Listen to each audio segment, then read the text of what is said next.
మామిడికాయ ముక్కలతో చేసిన ఫిష్ పులుసు. దీనికోసం మ్యారినేట్ చేసిన ఫిష్ ముక్కలు, ఉల్లిపాయలు, పచ్చిమిర్చి, కొంచెం చింతపండు, మామిడికాయ ముక్కలు రెడీ చేసుకొని స్టవ్ మీద ప్యాన్ పెట్టుకొని అందులో ఆయిల్ వేసుకోవాలి.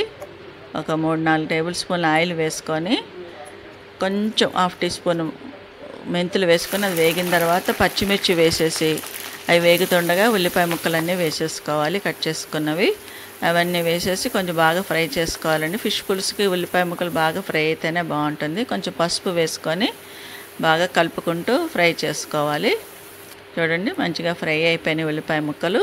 ఇప్పుడు మనం మ్యారినేట్ చేసిన ఫిష్ ముక్కలన్నీ మనం ప్యాన్లో అడ్జస్ట్ చేసేసుకొని దాని పక్కన ఒకటి ఇందులోకి మనం నానబెట్టుకున్న చింతపండు పులుసు వేసేసుకోవాలి. చింతపండు పులుసు కొంచెం ఎక్కువ వేసుకోకూడదండి, అంటే మామిడికాయ ముక్కలు కూడా వేస్తున్నాం కూడా కొంచెం తక్కువే వేసుకోవాలి. ఇప్పుడు ఈ టైంలోనే కొంచెం ఉప్పు కారం కూడా వేసేసుకొని మామిడికాయ ముక్కలు వేసి కొంచెం కొత్తిమీర జల్లుకొని మూత పెట్టేసుకొని ఒక 10 మినిట్స్ మీడియం ఫ్లేమ్లో ఉడికించుకున్న తర్వాత కొంచెం మామిడికాయ ముక్కలు, ఫిష్ ముక్కలు ఉడుకుతాయి. ఇప్పుడు కొంచెం గరిటెతో చిన్నగా ముక్కలు చిరిగిపోకుండా అడ్జస్ట్ చేసుకొని కొంచెం బెల్లం ముక్క వేసుకోవాలి.